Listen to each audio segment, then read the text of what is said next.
I will do it on my own. I think I will cope with that. Thanks a lot, Victoria. Thanks a lot for inviting me to Iceland.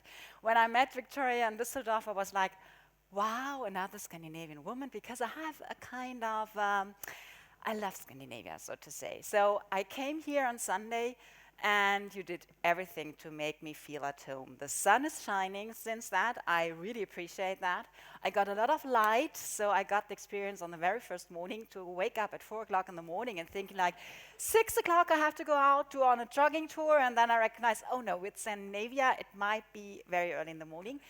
And I also did something that you can only do in Scandinavia, and I thought in Iceland, it's really the best way to buy jewelry. So I also did something for the economic situation here in Iceland, and I hope that will help you all. But that's not the main reason why I'm here. The main reason why I'm here is because I would like to tell you a story about, of course, lean. And maybe after my presentation, you might think, damn, now we don't have longer an excuse not to start the journey for lean. Because others did it, and they are damn successful with that. So maybe there is something in this that we can copy, or that we can try to understand to implement that in our organization as well. The story that I'm going to tell you today is something, and the title tells it already, has something to do with large organizations, elephants, so to say, and how to get those organizations moving. And the other point, and I think this is damn important exactly for us coming from the lean thinking, if you look at how fast are things changing outside the world, we need to have an answer for that. If we in the lean community are going to be those elephants that are not able and agile to dance, then we will fail. So the story that I'm going to tell you tonight or today, or this afternoon or whatever, I don't know how long it will take, but Victoria will just grab me from the stage if I'm taking too much time. I'm going to tell you a story of a tiny little factory at BMW. It's the tiny little factory in Leipzig. That's a factory that I'm working for. And what we did in Leipzig together with the engineering department of BMW to show the whole world that it is possible to think the unthinkable and to really bring it to the world. It is a story about a product, it's a story about innovation, and those two things together are giving answers for challenges that we have in the future. It is pretty much, of course, automotive, but you will find also some answers for questions that you will have definitely in your organization, because I will also spend some time on how important is strategy and how important is the culture in your company. Because the culture in your company, that is where it starts to make a difference. I'm not going to tell you anything about tools, I'm sorry for that, because I don't believe in tools. You might think, hey, she's coming from the lean thinking and she's not believing in tools. Maybe after my presentation you will figure out why I don't believe in tools. I will start my presentation with a tiny little film, and this film is pretty much about the challenge I just described. So the challenge about something that is so important for all of us. It's about mobility, and it's about the challenges of mobility in the future. And of course, the answer that we at BMW gave for this question, and then I will just lead you through a presentation, what is so important to come to this result. So I will start with a kind of result, and then I will explain you how we get there. And at the end, I don't know whether we have time to answer questions, but I will stay the whole afternoon, so you can just grab me and ask me things. So now I'm trying to figure out the technique, but I think this is not so difficult.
So this is pretty much about the product that we have developed at BMW.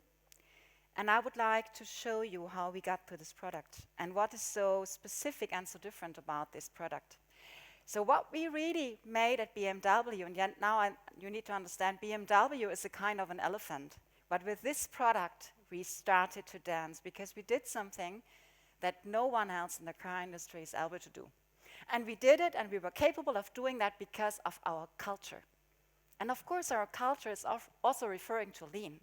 But the cultural aspect is the most important aspect that really led to that story of success. BMW is a 100,000 employee size company. I would say from this point of the perspective, we are an elephant. Who has driven a BMW in this room already? So I would think from this experience, we are far away of being an elephant. I think this is very important that we can agree on that. So when I'm talking about the elephant, I'm talking about the size of the company and definitely not about our products.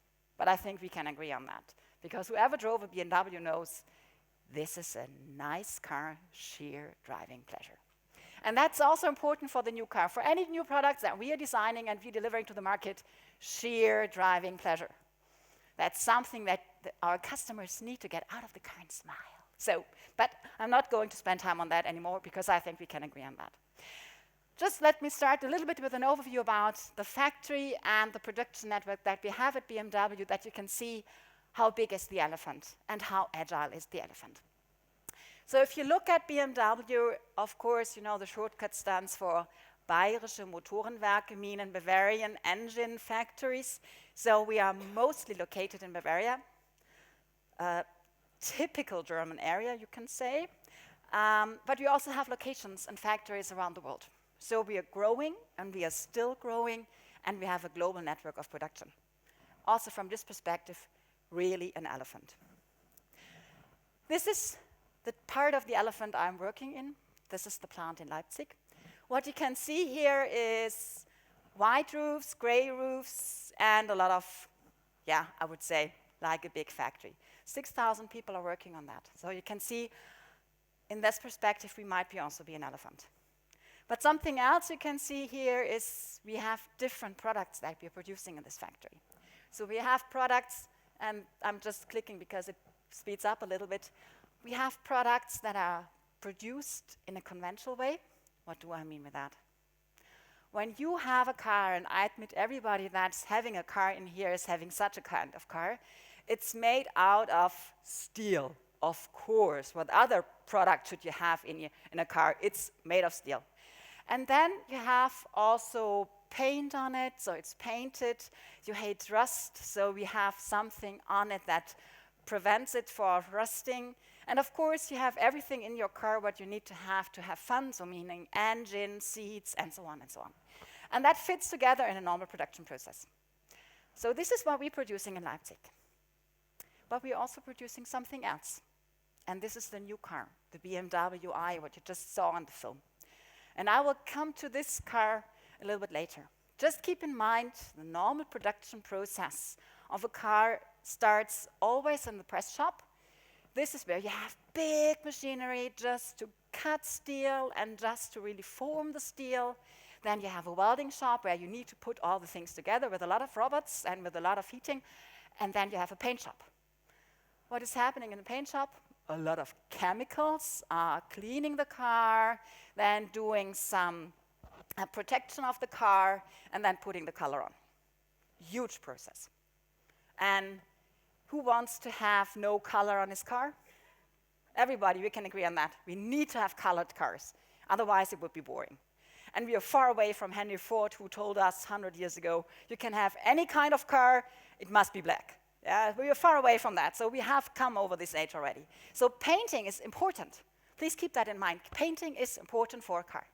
And the last step, this is where I would say the car gets its kinds of soul. This is the assembly shop. So where all the parts are put together and where you get the individualism in the car. All this production process you need to have when you produce a car. This is something that everybody in the car industry would say, yes, of course, you have to have these 4 process steps. Keep that in mind. Maybe I will come later to you and ask you, do we really need these 4 steps. What kind of products are we producing? These are our conventional cars. So we're producing the 1 Series in different variations, and also the 2 Series small cars, and the most of our cars are going to the US. That's pretty much the reason, because the X1 is a car that's a small SUV, and the Americans love SUVs. I actually learned the other 3 days here in Iceland that with an SUV, you would be totally lost in Iceland, because you need to have real Jeeps. So I got an understanding why these cars are needed to produce, because otherwise in Iceland you have not so much fun as if you have a 4-wheel drive Jeep. But what else are we producing in Leipzig? And that is important. We are the factory for the electrical vehicles in BMW. So what kind of electrical vehicles we have produced in Leipzig? It started already 4 years ago, or 3 years ago, with the with 1 coupe based on the BM1 series. Why did we produce them in Leipzig? Because we would like to get some experience. It was a kind of an experiment to see if we are going to produce this car, and if we're going to go in serial production with electrical vehicles, what does our customer want us to have in this car? So we produce these cars just to have the experiment in our factory, but also to start experiments with our customers. So we landed them out all over the world so that customers can do experiments with electrical cars. What is your first question when you think about electrical cars? How long can I drive with it? Is it only 150 kilometers? Whoo! That might be not enough. But what we figured out with our experiments with the customers, this is not longer an important question, how long you can drive with your car. It's getting more and more important about where do I have an opportunity for charging? And to get a different mindset in terms of parking means charging. So you only think into distance that you do for 1 step, and then you think, I'm not sitting in the car 24 hours. Is there anybody in here that's sitting in the car 24 hours? No, you don't. So you have a pause, and your car also normally has a pause. So you need to think into what is the biggest step you do at once, and then you need to have a parking possibility. And if the parking and charging goes hand in hand, great, we're done. So distance for electrical cars is no longer so important. Of course, you will go for holiday and vacation, but are you going every day on holiday and vacation? We learned something about productivity of leaders, so I think we won't go every day on vacation, on holidays. So that might be special cases. But the normal case is, if you have an opportunity to combine parking and charging, great, we're done. That's something that we learned from this experiment. So in 97% of the usage of an electrical car, you have enough if it's 150 kilometers. So that's something that we learned. And based on that, BMW, we developed a car that's called the BMW i, the i3 and the i8. And those 2 cars are very special. And I will come to that right now. This is about the film, I showed it already. What is so special about the car? And now it comes again to think about the unthinkable. If you look into the market, electrical cars that you can normally buy have one big problem. You take a car that's already existing, made out of sheet metal, you put an electrical engine in, and you put a battery in. And now we come to a very important factor. Those damn batteries are so heavy. So what normally happens if you put that in a normal car? Its performance gets worse. And now remember what BMW tells about what we want our customers to have: sheer driving pleasure.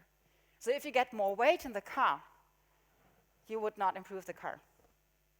It will be a bad car. And that was something where we thought we need to do it totally different. What is important when it comes to electrical vehicle? The customer needs to have sheer driving pleasure, and the customer it's maybe interested in sustainability. So if we want to have happy customers with these kind of products, we need to rethink totally what we're doing. And that was the time when we started to rethink the whole production process. We questioned everything because we thought it must be a sustainable car. How do we get a sustainable car? We need to look into materials. We need to look also into the production process. And we also need to look into the energy resources that we're using.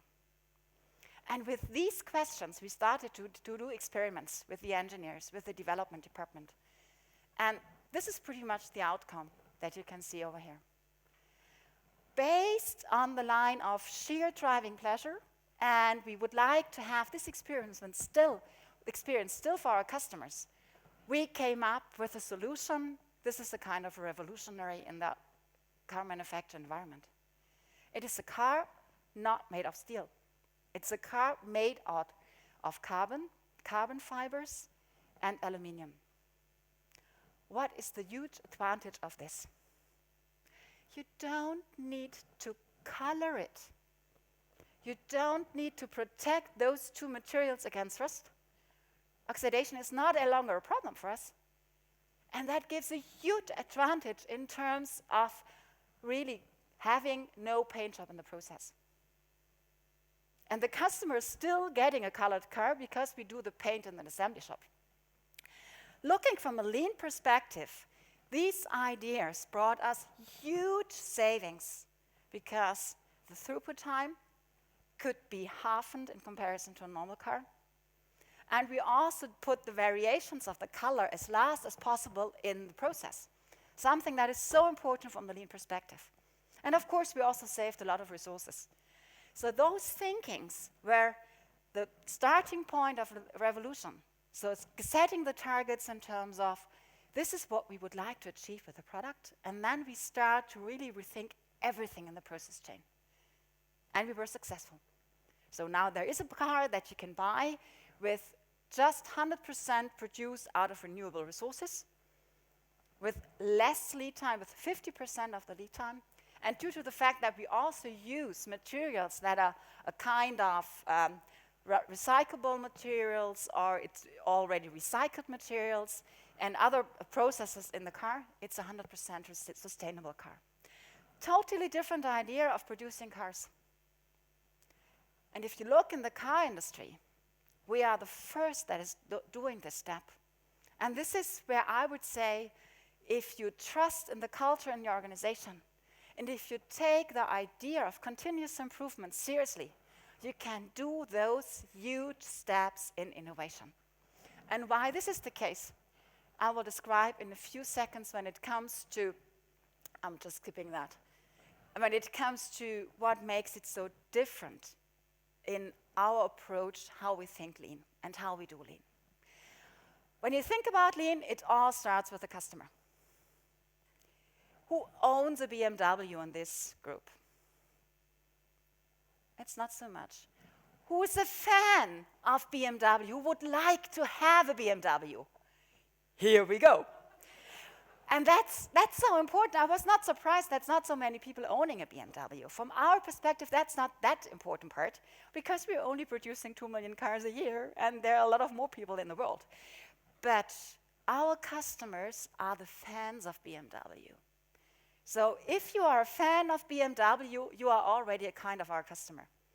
So we are attractive for you, and that's what we would like to achieve. And that's where we all put our orientation on. When it comes to the production part of the process, of course, we would like to support all the customer values and dreams as fast as possible. And that's where we aim on flexibility. Something that you won't find in any Toyota factory. They are standardized, they have simple products, and they also are very efficient. We have a different aim of how we would like to have our happy fans, our happy customers. So if it will happen once in a while that you are buying a BMW, you have spent a lot of days, nights, weeks, years for waiting for this product, and then it must be something very special because you're spending a lot of money for this product. And we are aiming to really make that happen. So you get your individual car. You don't get a standard car. It's a special car, it's a premium car. A slightly different approach than you will have when you buy a Toyota. But the system and the culture to get this car are similar. It is about continuous improvement to make that happen. So we come from the customer perspective and take the customer seriously. And customer from BMW means we would like to have fans, not only those people that are driving a BMW. What does that mean for our factory? We are very flexible. So this just shows we can squeeze up production and squeeze down production, and we can open up production more or less on a monthly basis. Really tacting on the customer demand. And also from the kind of products. We're having one line and we're producing all the products over the same line. We're producing convertibles, we're producing 2 Series, 1 Series, SUVs. They all go over the same line. So we have this flexibility in our processes. Meaning, of course, it's much more complicated for thinking about those normal things like tact and so on and so on. But that means also you need to work intensively with your workforce to make them understand how to get these processes in place. And this is actually what we do in a very specific way and in a very specific way at our plant in Leipzig.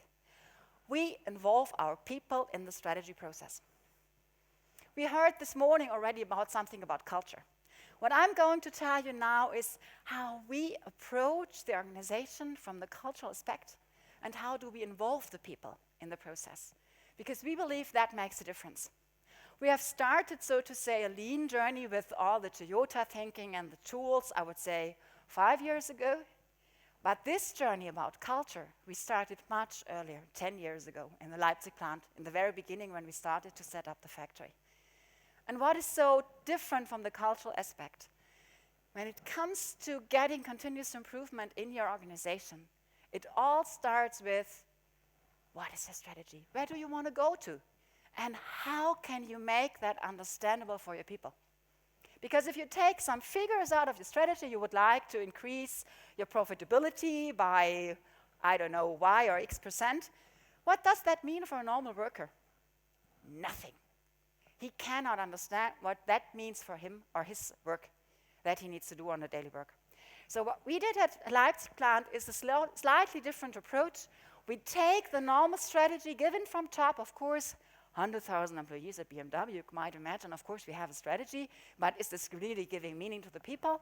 We put that down to our factory, and we do a plant business plan. And this plant business plan is not important to have the piece of paper. It's important to have the process. And what do we do on the process? It is something that we do on a yearly basis. So we think about the strategy given from the top. What does that mean for us? Right now, we are in the process of discussing Leipzig 2020. So what is our plant looking in the year 2020? So what is these things that we would like to see in our factory? And in this process, we involve all leaders in the factory and even further. So we have about 120 leadership people, meaning supervisors in the production, but also meaning middle management. And we also take team coaches from the production line in this process, because we would like to hear everybody there. It's a kind of a basic democratic process that we are rising there. So we're coming with a strategy development, and we include the people, and we do it with something that is, I would say, a very specific way how we deal with problems in Leipzig. We not only focus on what are the figures and the numbers in the strategy. This is something that managers can good understand. But we also think from an organizational development perspective, what does actually this mean for the culture in our factory? So on a yearly basis, we challenge ourselves in the terms of, do we still have the right culture? Are we still involving the people in the right way? Are we really up to that we can really rely on, that we really mean it, that the people are important in our factory? And in this process, the management is often we are challenged. The factory management team is challenged in terms of, we don't trust you, or we don't see that. We would like to expect more of this or of that. I would say, based on my experience in Denmark, I would say this might be a more Scandinavian process. For Germans, this is like a revolution, I can tell you. You know, we are in Germans, we have the tendency to see, this is my boss and I have to follow what my boss is saying. What we really turn here upside down is we listen to our people, we take that seriously, and we find together the way. What is the outcome of this process? Well, I would say lean management. Lean means as part of a management team, I can lean back because the people are working. That could be the very humorous way of thinking in that way, but it's a little bit in that because we delegate the power and the decision to that level where the people actually have the understanding of that. I don't have a clue about detailed logistic processes in my factory, but I have a bunch of people that are very experienced in having these ideas. And if they come up with a good idea how to reach and to fulfill our strategy, why should I hold them back? That would be ridiculous. And that has nothing to do with continuous improvement to tell them what they have to do. They have ideas. And it's about getting these ideas on the top to make a difference. And to get these ideas, this is where the speed comes. And this is where the elephants start to dance. It's with the operators. It's with the team leads. They have to dance. Then the elephant starts to dance.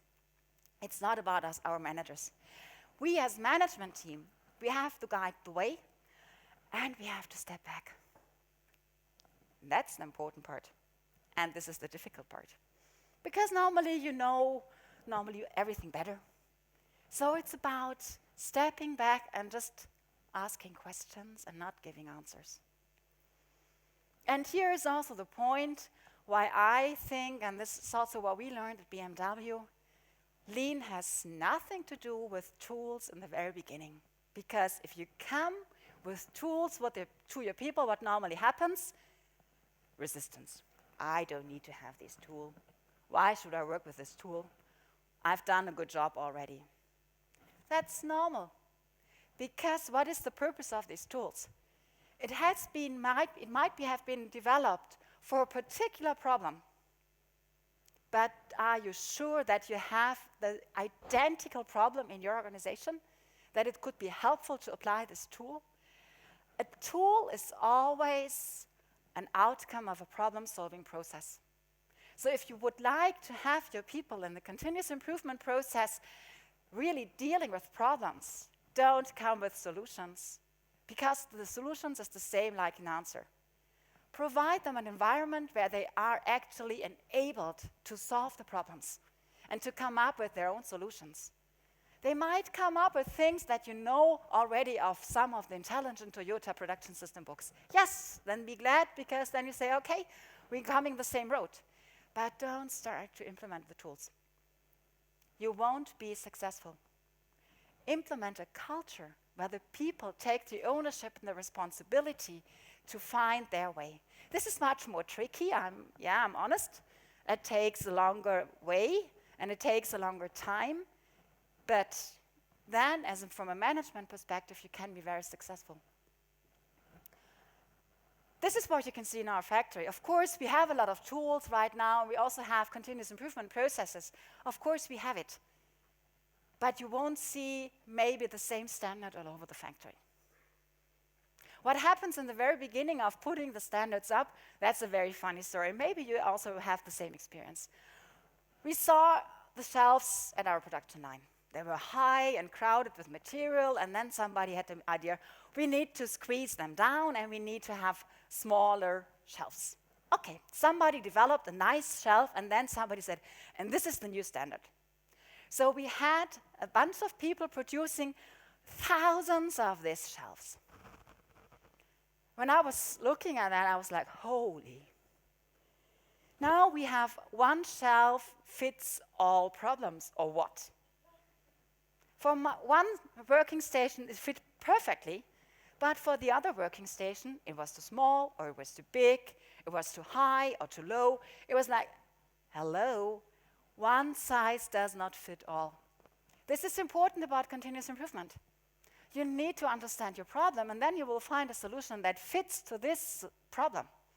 Maybe not to all the problems that you have in an organization, but work with your people that they can find for each and any problem a solution. That's important. And then you might also maybe agree later on standards.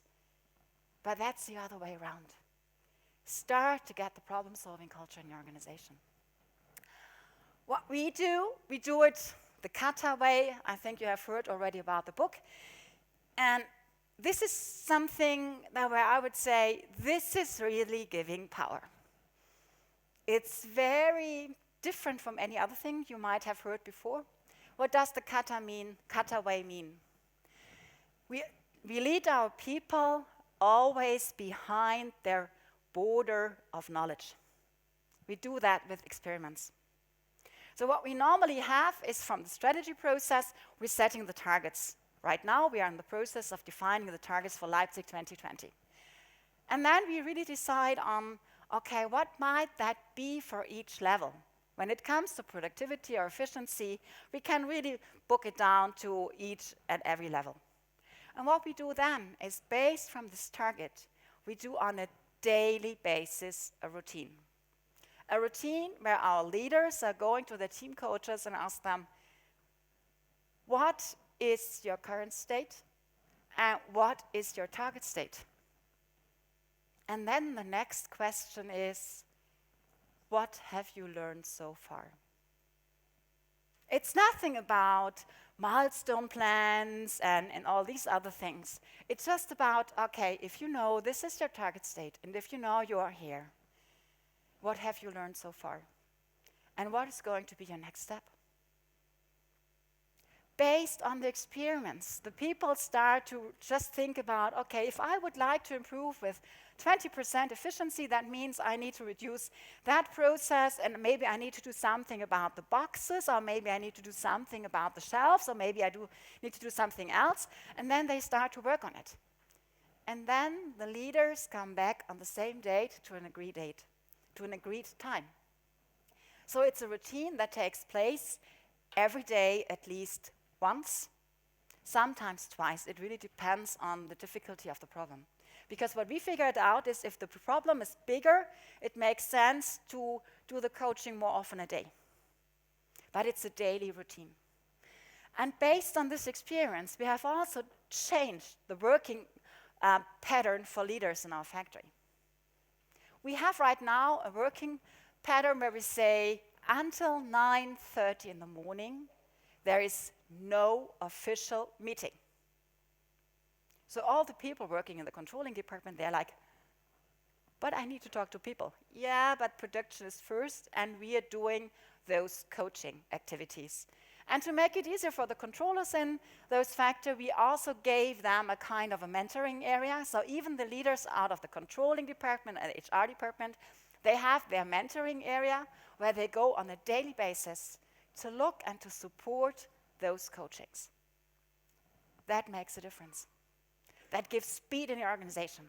I'm talking about around 800 people doing coachings on a daily basis, doing continuous improvement on a daily basis. You can imagine how long it will take to get 800 people in a Kaizen workshop for 1 week to do something. Forget about it. Forget about Kaizen workshops if you want to get speed in your organization and if you want to get elephants dancing. You need to get those people that are doing their work on a daily basis in their daily work to do the improvements. Then you take the big step. To get there, it takes the time. We started with the first steps 10 years ago. And that was also the reason why the company decided the Leipzig factory is so specific differently than the Bavarian factories. We're going to produce the Project I, the BMW I, we're producing them in Leipzig. Because we trust this organization that they're sharp and good enough to really cope with this project. So based on our culture, we started to implement that around 2 years ago, this way of thinking. And now I would say we are on a very good way. It takes some time to get there. And I only have 5 minutes left, and I think I'm at the end already. Ha ha! Miracle, miracle! So what you can see here, it's just a bunch of people and not all the 6,000. But what we have figured out and learned out of this specific continuous improvement idea and culture, we need to be one team. And that means if you would come to Leipzig and to visit me, I wouldn't wear those things. I would wear also the blue collar worker dress. So this is something that we have in Leipzig.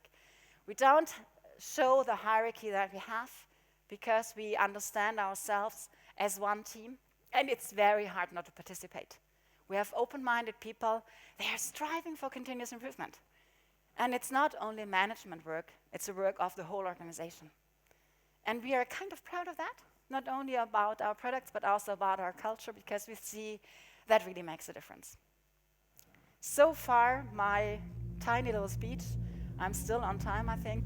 It was a pleasure.